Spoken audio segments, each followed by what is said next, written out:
I grew up in the car business when you guys were the CEOs of your company, so I feel especially honored to have the chance to interview you guys and get some of your wisdom. Let me do some quick introductions for people who don't know you, maybe the one or two people who are software engineers in the Bay Area. Rick Wagoner attended Duke and Harvard for his MBA, started at the Treasury Department in the late 70s for GM, and actually, like Dieter for Mercedes, was in Brazil and led the Brazil business for GM. And then you became CFO in '92, and then you served as CEO for nearly 10 years. And you were my boss when I worked at General Motors, so it's great to have you. And then sorry about that pay cut, by the way. Yeah. If I'd have known, we'd have never done it. Yeah. I'll take it. It all worked out. And Dieter studied EE at Karlsruhe, and then a PhD in engineering from Paderborn, and then also started in the late 70s at Daimler-Benz at the time. And you were the chief engineer in Brazil as well. And you ultimately became CEO of Daimler and Mercedes for nearly 15 years. So incredible amounts of experience here on the table. And so let's get right into it. So first and foremost, just out of my own curiosity, at what point did you think, I'm going to be CEO of this company?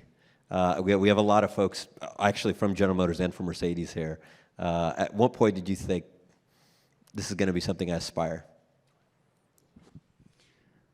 Well, I don't answer your question exactly, but when I had my last exam in Karlsruhe, the prof was leading the research at Daimler, and I had just before accepted a job there, and he took me after the exam to the company.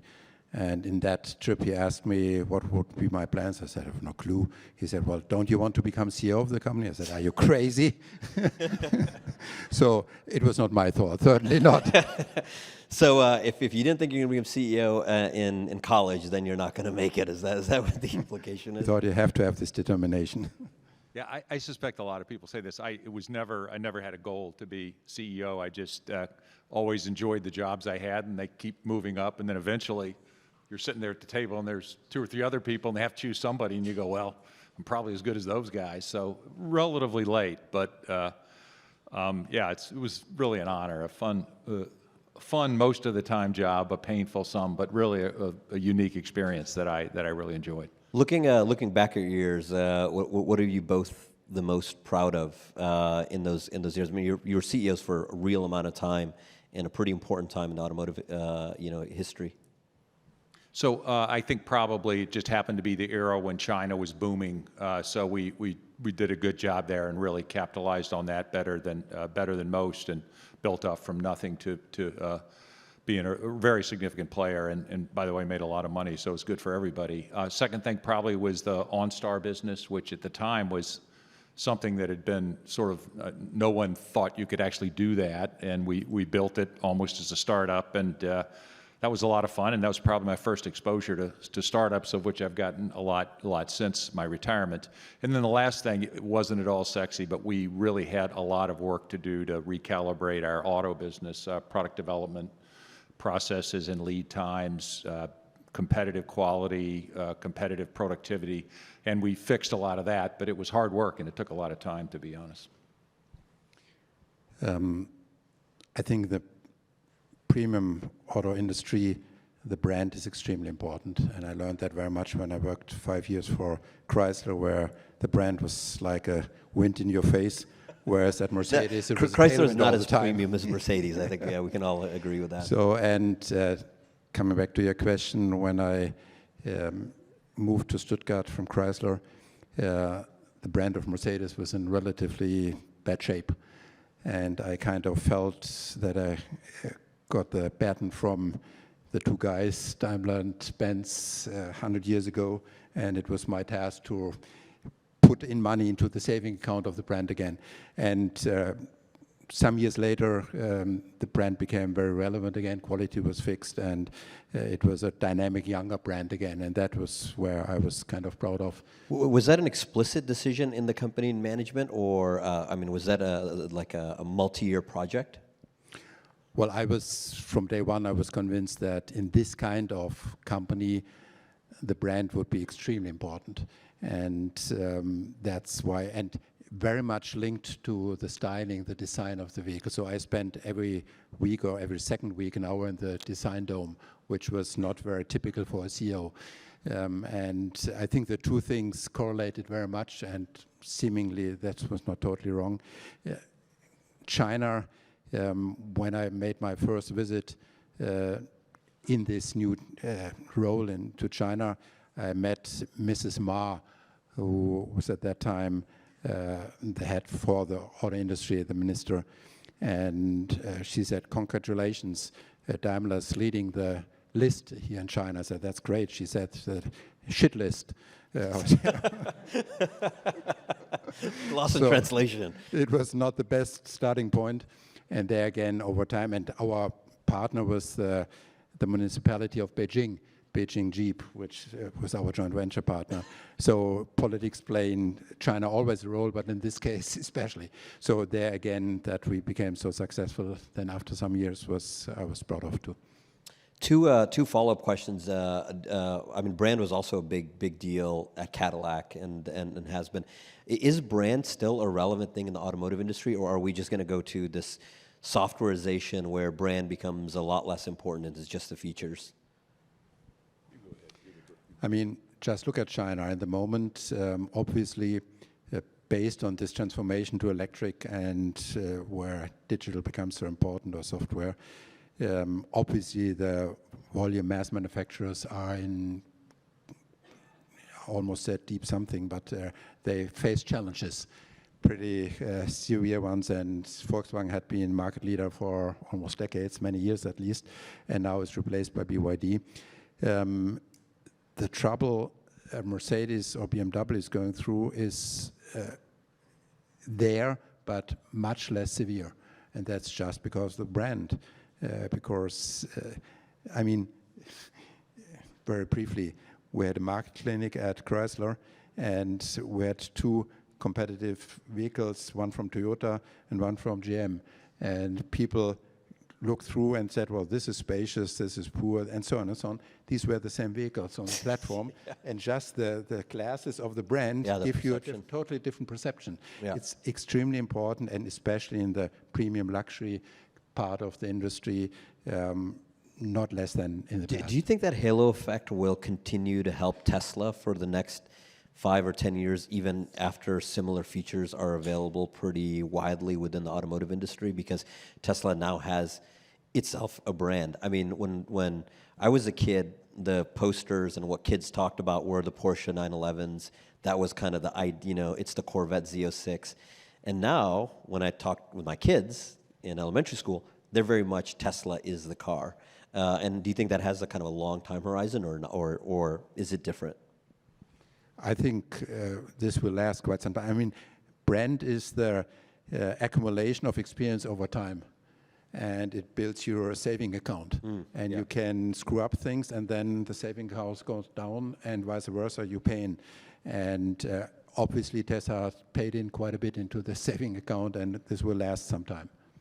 Let me add to that. I think I was just noticing today as I was driving down, I ran into a lot of Teslas on the road, and it struck me, they look just like they looked, each model looked like when they were introduced, and some of them are getting long in the tooth. And I think if either Dieter or I were running our companies and we had that long of life cycles, our dealers would be beating us up. Of course, they don't have dealers at Tesla, so that's another topic. But I mean, I think it is a tribute to the brand, and it tells me that it's possible to screw these things up, but they're on the positive side of the ledger, and I think that's just a massive advantage for them right now, particularly because they have this clean EV brand, and I think a clean sort of technology leadership brand. So even though the interiors are kind of mediocre by the standards that we would think were acceptable, and maybe the door slams aren't the nice thunk we like, but hey, you look back and say, well, maybe we're not working on the right stuff now, because they've built a brand without some of the stuff that we thought would have been important, critical to automotive success historically. I almost couldn't come to this stage because I had to get into the Tesla Model 3 in the rear. Don't get my head up again. So let's look a little bit forward. What are the biggest challenges, do you think, Mary at GM, Ola at Mercedes have today, kind of your successors, and that they really have to get right. Obviously, we're talking about software, but just broadly speaking, there's a number of challenges that OEM, the traditional OEM industry is facing. How do you guys think about those, and what do you think are the most important? So we were chatting before. I said, one thing I know, it's a lot easier to be an ex-auto CEO talking about what current auto CEOs should do rather than being a current auto CEO. This is by far, I think, the most challenging time that the incumbents have faced, in my automotive career because of this change in technology to EVs, which is really a massive change for the industry, infrastructure, everything else, and we talked about, you've heard about autonomous and software-based and all this sort of stuff. These are all big changes for the traditional ways those companies operate, the kind of people they hire, their senior management experiences. So I think it's really really hard. They have some incumbent advantages, financial structure, ability to produce it at high quality and at volume, those sorts of things. But my sense is it's tough, and I think the biggest issue is we look at it right now, they're massively investing in this switch over to batteries and EVs. But you got to get the timing about right, and if you get way too behind it, you're dead. If you get way out in front of it and put a massive amount of capital before you can actually grow into that demand, then that's a balance sheet problem too. I mean, by definition, every CEO is always living in the toughest time and has the highest challenges in his career. But independent of that, I agree with Rick. And perhaps on top of these technological challenges, there's the geopolitical situation as well, which, again, all times you have your unknowns and your challenges. But this question, China, US, do we have the chance to be in both places in the future as we could in the last 10 years? All of these things are not defined. And what's always the most difficult is to run a company, especially one of these huge ships with 300,000 plus people, without a rough idea how the future could look like. And therefore, I would agree it's challenging. But I still would like to do it today as well, because I always was convinced whatever the challenge is, you can make it. Yeah. So I think this positive attitude is extremely important, how tough times are. And I see the same with our current successors, and so I'm optimistic. Do you, speaking of China, I mean, in the last era of automotive, certainly when I was coming up at GMI, Japan. That was the beginning, middle, and end of every conversation in automotive was the JOEMs are going to basically be the industry of the future, and you can shut down, you'd say the American and German and Swedish auto industries, and French to some degree. That didn't happen. Obviously, JOEMs are a huge part of the business today. I think they're a third of the globe.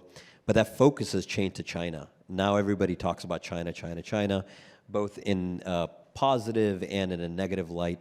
What do you think happens with the Chinese automotive industry, which in many ways is still pretty separate from the global automotive industry? And for your own, again, respective companies, you guys had early bets in China, which really yielded good results. Is that the future as well, or are we going to see a more localized world with China being on the outside? I mean, I was always surprised that Japan, Korea, you name it, these nations from starting to copy cars, then started to do their own, and ultimately were a threat, a competitive threat on a global basis. And in China, this didn't happen. So the other way around, I was surprised that it didn't happen earlier. And obviously, the combustion engine with 120 years of IP, and these things, and the joint venture structure which was chosen, prevented them from becoming successful. Now, How so? How so? How did the joint venture program prevent them from becoming successful? Well, basically the Westerns brought the technology and the IP, and they built the cars to some extent with our production technology as well. So they didn't really learn that much at that time. At least our partner was still today is not very strong out of that.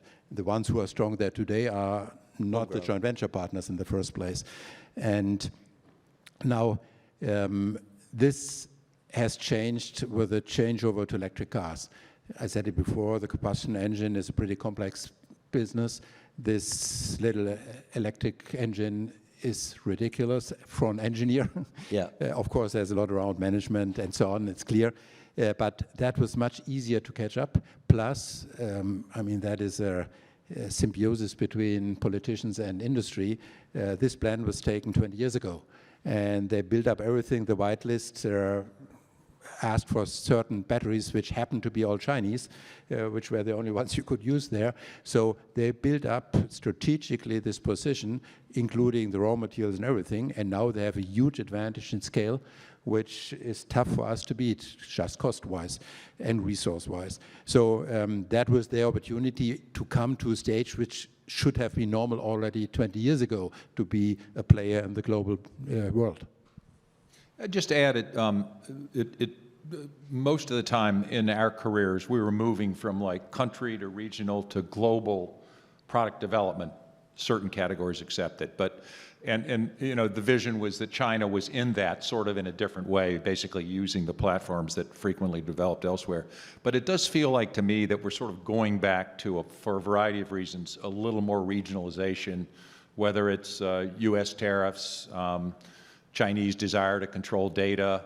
You know, so it feels like to me the auto world is sort of moving back into a somewhat more regionalized business. I'm sure there are technologies and things that will be exchanged across regions, but that does have quite a different feel to me. I used to think if you wanted to be a big player and serious in the globe, you better have a strong footprint in US, Europe, and China. And I think we'll see some people that are pretty successful that may be, you know, strong in a region or two and not necessarily in the third. So that's I'd say, different way to think about the business than I would have had, you know, 10 years ago. We've talked a lot about OEMs today, but one thought that just crossed my mind is, how do you think these changes are going to have this, you know, a domino effect to the tier one suppliers? They are truly global. They tend to supply everybody. They're, you know, the Bosches don't only supply the Germans, they supply everybody. Aptiv doesn't only supply GM, it supplies everybody. What do you think is the role of the tier ones, you know, 15, 20 years later? Because I think from an OEM perspective, you have a brand that the consumer loves, and they're going to be hard to give that up. But tier ones don't have that same type of moat. Yeah, I mean, I think, to be honest, a lot depends on the category the suppliers are in, and I think those that have a higher technology base and then develop that in EVs or components there or software systems. I mean, Delphi, Aptiv have done a uniquely good job. You know, I think they're going to have one future, and I think the others that have done some of the more traditional businesses, I think the profit pressures on them are going to be crushing, because you're going to need the, you know, the money in the vehicle to pay for some of the stuff we've been talking about, batteries, software and stuff. So I would imagine it's going to be a tale of two cities.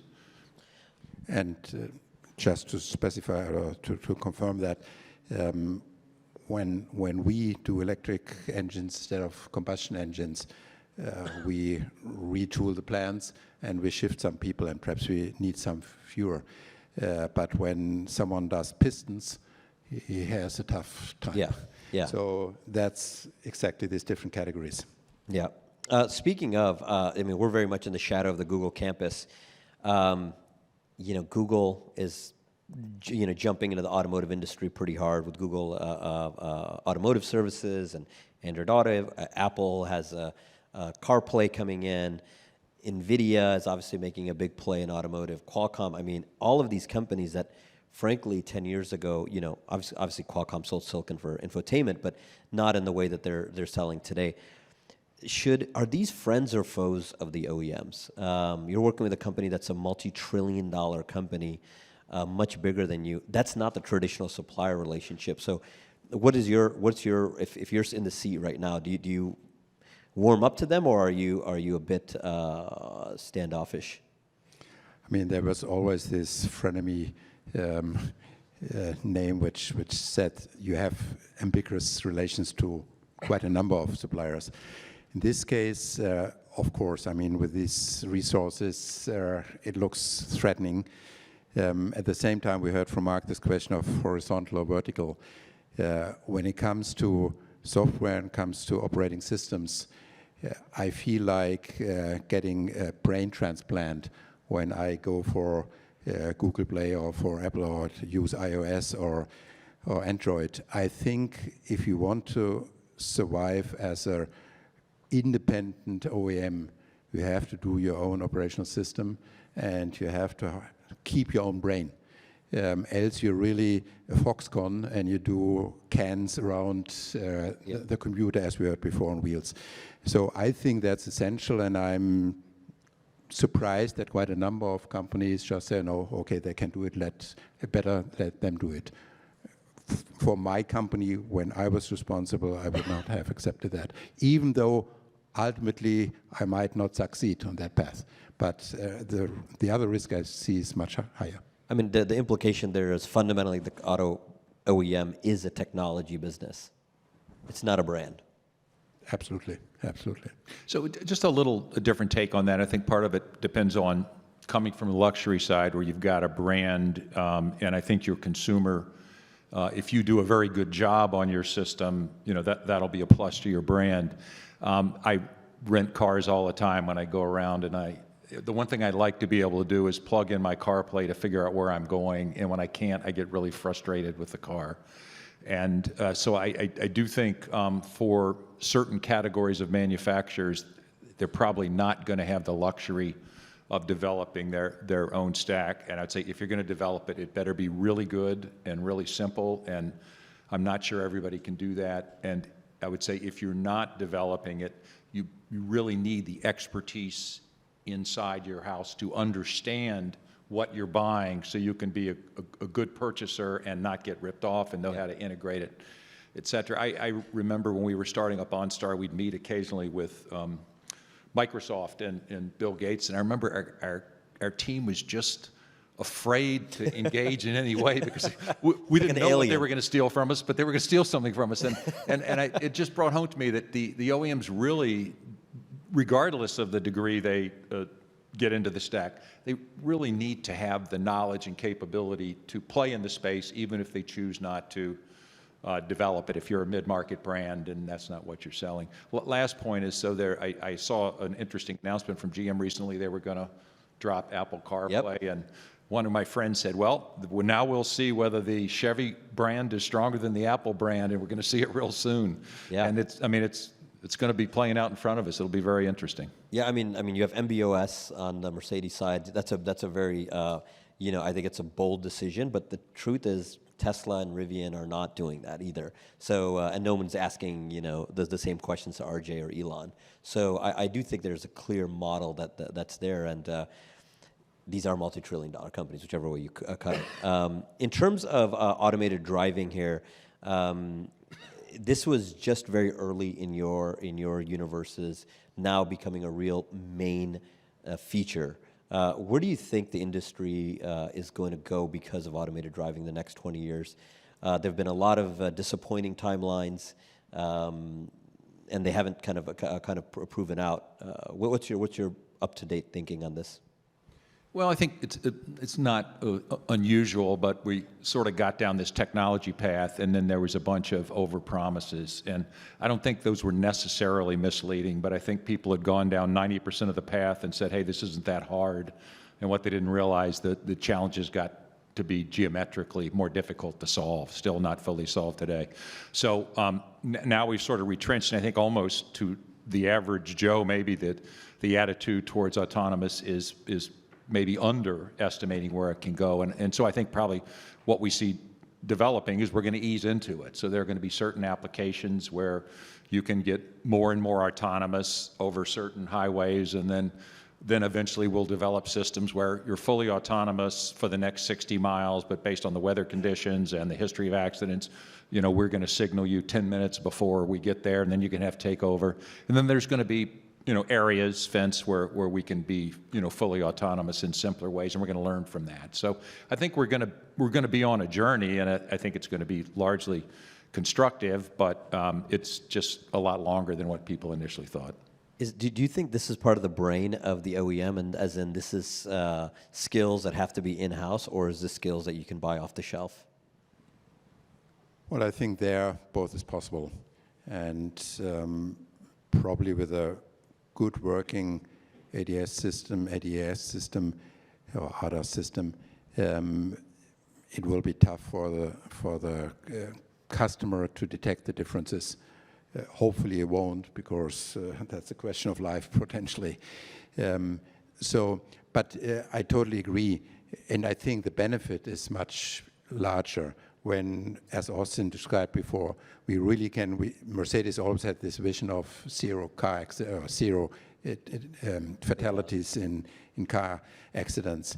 When we can realize that or come very close to this vision, that is the best thing we ever can accomplish.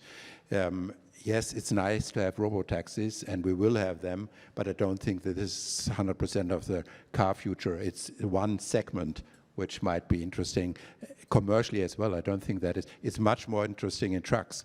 If you can really be on the highway with a fully automated truck, that's something which is commercially really interesting. For the pass car, I really think the level 2, level 3, level 4 has a lot of promise and value. What do you think the role that governments have to play in this kind of regulations of these ADAS systems, and then the industry broadly? Historically, we looked at things like NCAP, that is the Euro NCAP as the standard. Do you think those need to change? And then, broadly speaking, what are the roles of government in automotive going forward, more or less, especially vis-a-vis China, more or less? Well, in this case, and that's rare, so far I wouldn't complain about the development, because I think it's kind of, nobody knew where it would go and how fast we could get there, and Rick was just describing that. So to test and check and discuss between regulators and the OEMs makes sense, and see how far can we go with the technology, what do we need as permission to do that, at the same time rule out things which are crazy and dangerous for the time being. I think that makes sense, and to continue just the same way, I think is good. Yeah, I would just add as a thought, I think, Mark was talking about this earlier, but the appropriate oversight role versus squelching the technology, to reemphasize Dieter's point, when this technology is ready to go, it's going to be massively important for safety and lives saved and stuff. So we need to be careful about over-regulating before we know what we should be regulating. The other thing I would say, just a little bit on the last point, the standard can't be, and I've noticed some manufacturers, and I think particularly picking on Tesla, they say, well, our Tesla systems are much safer than human drivers. That's not the criteria. People are used to human drivers making errors. We don't like it, but it's what it is. But I think if it's technology applied, the performance is going to have to be significantly, dramatically better than human drivers. And I think the industry needs to recognize, well, there's some good feeling about making it better than humans. That's not going to carry the day publicly, I don't think. I think it's got to be much higher targets. At least tenfold. Yeah. At least tenfold.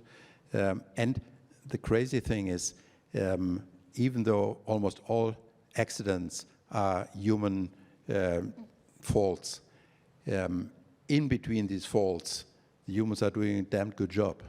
And to prevent these events, where we do our faults, is relatively simple.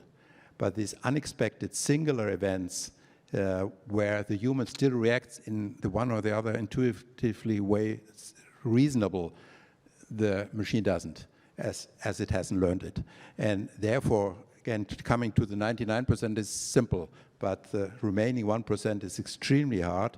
And when these go wrong, the whole technology could be scrutinized and get into the wrong reputation and not recover easily again.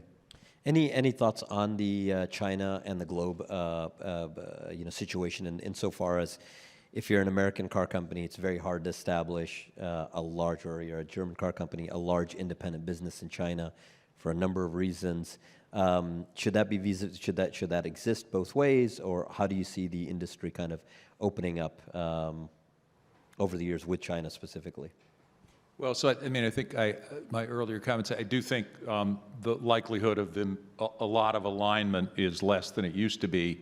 But let us not forget, it's still a huge market, and if you run a good business there, which Dieter had one and we had one, you wouldn't just say, I don't want to be there. You'd say, well, how can I, in these different circumstances, continue to run a good business? And, you need to do some things differently than maybe we would have done when maybe the political prospects seem to be a little rosier. But I still think, if you're there, it's a good place to be. If you're not there, would you hop in? I guess it would depend on if you think you could bring unique product, because it is pretty tough competitively. But it's a huge market, and people are still making good money there as far as I see. So your recommendation is American companies keep pounding to try to get into the market because it's too large to ignore? And, well, asterisk. If you're there and doing pretty well, yeah, why would you bag out? You may have to run it differently, a little more arm's length, et cetera. If you're not in, you better have a good value proposition, because the advent of the domestic competitors, as we heard the prior presentation, it's getting tougher. So you better have a good proposition. With suppliers, there's probably a lot more subtleties than that. Great. In the last 5 minutes, I want to change gears away from automotive as a whole and technology, but more just on leadership. I mean, you both are kind of acclaimed for your strong leadership through the years. Really basic question. First-line managers, we have many at Applied, and just broadly in the automotive industry. Recommendations you have, they're early in their careers, long-term aspirations within the business. What recommendations would you guys have? I would say what Rick said before, talking about his own life. The best recommendation I would give for the first 10, 15 years is do a good job. Don't worry about your career, and try to do the best you can. Learn as much as you can, build networks and know people, and be a straightforward person. How do you know you're doing a good job? Well, by the result you produce. I mean, this doesn't mean that the best guys, by definition, guys and girls, by definition, get promoted. Certainly not. And you need luck and many other things. But when you waste half of your time by worrying how you can make the next step faster than the other guy, then you're wasting this time. And therefore, I would say the prerequisite is you're doing a good job. And then you need other things as well. And to some extent, you have to sell yourself, perhaps a little bit as well.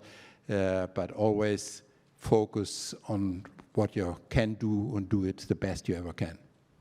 A footnote to that, I would just say, I think you be an expert in your area and then take the opportunity to learn whatever else you can about the business. As I was coming up, I never found back when I was treasurer GM do Brazil, and I go out and ask the manufacturing guy, hey, can you show me some stuff around the plant? They all love to show you that, and that's a good way to learn. And the other important thing, because when you get to the top, it's all that matters is really your ability to manage people. And so as you get the chance and you're moving up in your own career, a lot of your success will be how do your people develop. And so I think, learning, it's a skill that's learned, I think. And yet, it should always be how do we improve, not how do I improve. And, I don't care about you guys who work for me. And when looking at this stage and looking in the audience, I think there's still a problem in the auto industry about diversity. And I think we are missing big time there. I focus a lot of time on developing women in our company, and I started with 7% in leadership. Now we are 30, because every year we added 1%. And I think we just get better from that. In terms of folks who are, let's say, they're senior executives within the industry, historically, you two, as an example, stayed in your companies for 20 plus years, 30 plus years. Is that a recommendation still, or would the advice be, hey, you're senior at BMW, and it's worth your time to spend time at General Motors or Ford or a Chinese company or Tesla. Has that advice changed, just literally learning from different companies? Well, I spent 43 years in the same company. I was being generous. By no means I would say that's an example, and you have to do it that way. Not at all. The company was just so big that I could do many very different things within the company, and I never found a good reason to leave. But that's not a must at all. And today, I think it's very rare that people spend their whole career in a company, and that's good. You get different perspectives and so on. You shouldn't job hop every other year, but to have 1 or 2 or 3 or 4 changes, I think it's fine. I'd have to say, just in doing what I currently do, which includes some early stage stuff, I've run into people who sort of skipped out of a big OEM or a supplier, went to a startup, and then went back, in some cases, to the same OEM or supplier. And they bring a different set of views, but they have the experience. And in a couple cases, I know they've been very successful in the company, and it sort of turned on my light that there's more than one way to skin a cat. And I do think, all of you and the younger people generally are, as Dieter says, you don't want to hop at every opportunity, but if one is purposeful and thoughtful, just if you're a good leaver, if you leave a company, generally try to be really nice about it. Who knows what happens down the road? And I think for the company, you really get some benefit of, hey, that person understands a little bit of our culture and training, et cetera, but has brought this perspective that we need on software or venture investments or China or whatever. And so I think as you build these big companies or maintain these big companies going forward, I think that model is probably going to be used more and more. Awesome. Thank you guys very much. We're at time. Thanks. Thank you all.